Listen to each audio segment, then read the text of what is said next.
नमस्कार मैत्रिणींनो, good morning. तर आज खरंच काय बोलू तेच कळत नव्हतं. कारण जिकडं बघावं तिकडं त्याच बातम्या चालू आहेत. यूट्यूब, इंस्टाग्राम सगळीकडे त्याच बातम्या चालू आहेत. खरंच त्या आईला पण आज खरंच खूप अपराधी वाटत असेल, की त्यावेळेस मला असं कोणतं काम लागलं होतं, की ज्यामुळं माझ्या लेकीकडे दुर्लक्ष झालं आणि ही घटना घडली.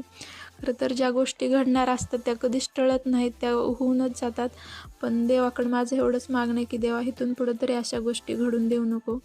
तर आज मी वेणूला घेऊन दवाखान्यात गेलते आणि हा दवाखाना फक्त इथल्या एम्प्लॉईजसाठीच आहे. तिला पण सर्दी आणि खोकला झाला आहे, त्याच्यामुळं घेऊन गेलते मी तिला. आणि घरी आले, घरातली कामं वगैरे आवरली, जेवण वगैरे केलं आणि दोघांना पण घेऊन झोपले. तर उठल्या असा अवतार झाला होता माझा सगळा.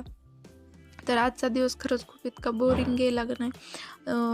आवरलं आणि खाली घेऊन गेले लेकराला खेळायला. त्यांना असं वाटतं की लेकराला खाली घेऊन एकट्याला सोडावं की नको, पण घरात पण आपण त्यांना किती वेळ घेऊन बसणार ना.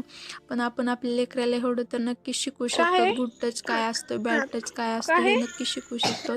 शाळेतून काय आहे ते? आल्यावर तुझ्यासोबत आज दिवसभर काय काय हां. झालं हे विचारू शकतो. लेकरं लहान असते, त्यांना स्वतःहून सांगता येत नाही, पण आपण विचारावं लागते लेकरांना खरंच. आणि घरी आलो मस्त अशी मटकीची भाजी केली आणि मटकीला इतके छान मोड आलते ना. आणि माझी लेक आज खूप शांत एकटीच इतकी छान खेळत होती. तिला बघून खरंच बरं वाटलं मला. आणि खूप दिवसापासून हा पंखा थंडी चालू झाल्यापासून काढून ठेवला होता, तर त्याला आज स्वच्छ करून ठेवलं. आणि माझ्या लेकानं असा बेडवर इतका पसारा घालून ठेवला होता, जो त्यालाच परत मी आवरायला लावला.